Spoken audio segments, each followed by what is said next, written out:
Hey guys, welcome back. This week we are going to cover just the main question of what else do you need to ask before you start, before you call your contractor and you get a conversation stirring with someone. This week we're going to focus on getting a realistic budget in mind.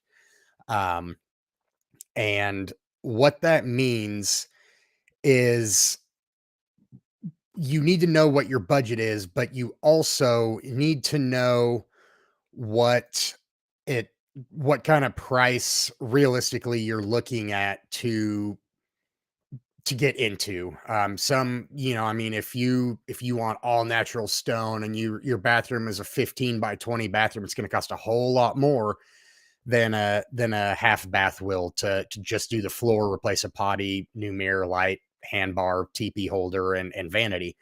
So there's a really really big range in what all of this costs. And I went to Google and I just typed in what does it cost to do a bathroom, and you can kind of see that here. The problem with this is that you have so many different costs with there. I mean, here's an Angie, here's sponsored, there's Home Depot down there. And the reason that I say that is because it's literally it's all over the place. But here is where you can kind of see. Here's what Google says: 6,600 to 16,000. That's a lot of difference. And the unfortunate part, I believe, yeah, that's from Angie.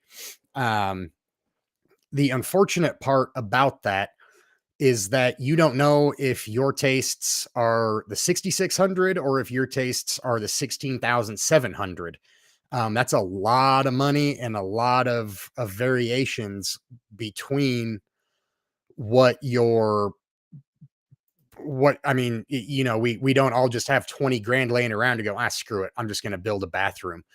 What we do have though are very, very mostly unlimited resources to um to get in, to research. We have Google, we have, you have your neighbor's brother's cousin who did a tile shower when he was 13 and he's now 70 years old. You have people you can ask, you have resources you can reach out to, and you can do a little bit of research. I strongly suggest doing research regardless of um, whether you're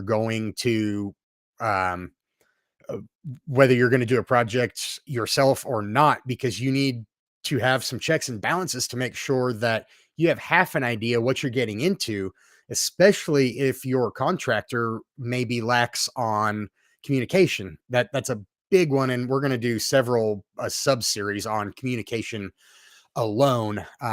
But before we get to even calling a contractor, we've got to know what these things cost.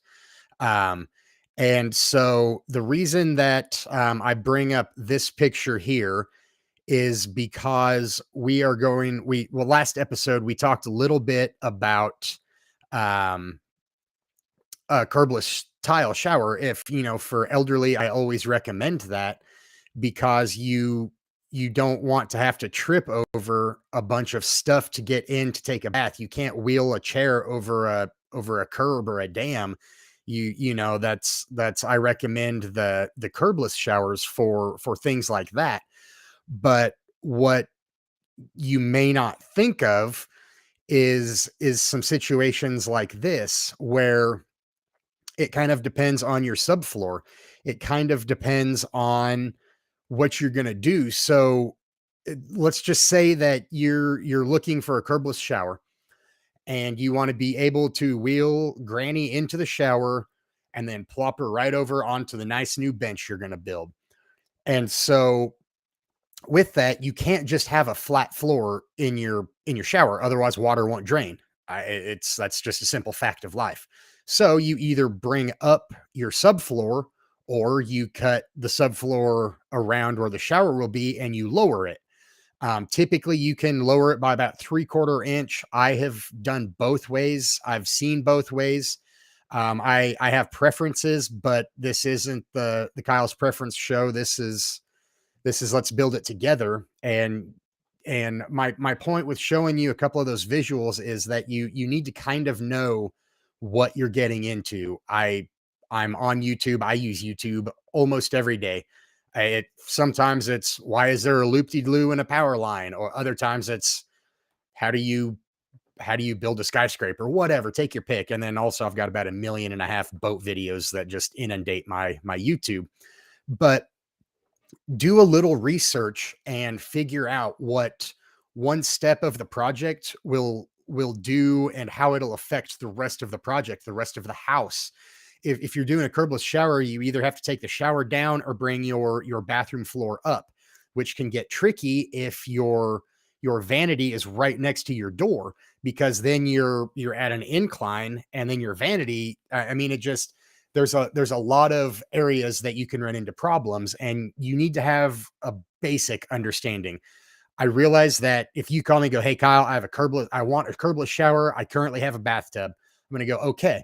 Have you looked at what your options are?" "Well, no, I'm hoping you as a contractor can tell you." "Absolutely. I can tell you. I'm going to tell you the most expensive one.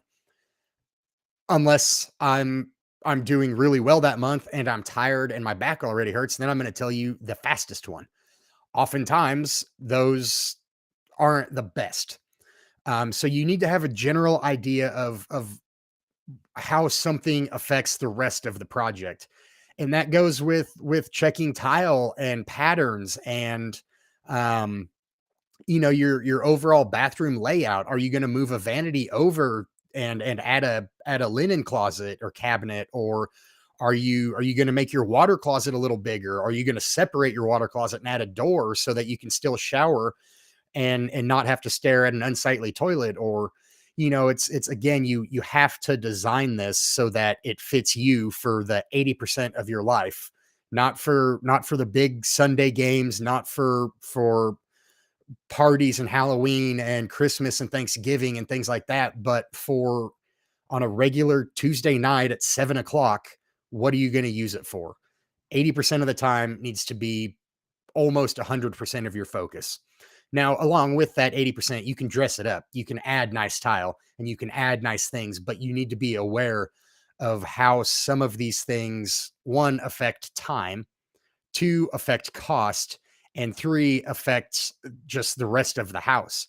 If you're trying to make your bathroom bigger, then you're moving walls, and that gets into subfloor and flooring and whatever room you're getting into, and sheetrock and electrical and HVAC and oftentimes plumbing, and there's a lot of it. And so you need to have a realistic idea of what you want, and then get a gut assumption of what you can spend.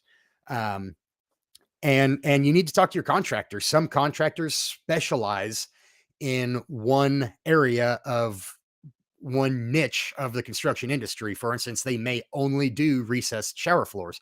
So you may get a far better deal with them than with a giant nationwide brand that does showers. The ones on social media are the worst. My Facebook is inundated with tile and bathrooms and kitchens. I look at that a lot, and that's where the cookies track. Um, which is good for you as a homeowner, because the more you're exposed to different ideas, the better idea you have about what you want, how you want it to look, and what you can do. But you got to figure out just kind of how to do what you want to do within your budget. Um, Oftentimes, materials and labor are going to be 40% material, 60% labor. I'm all over the board. It depends whether I'm on a commercial job or whether I'm on a residential job, how big it is, how long it takes. There's a lot of things. Framing out a basement isn't that expensive with materials, but it's very expensive with labor. It takes a long time to build a basement. And so those are some of the things you ought to look at. But um, that's another question that you need to ask is, how does one process affect the rest of the house or the rest of the project, the rest of the room?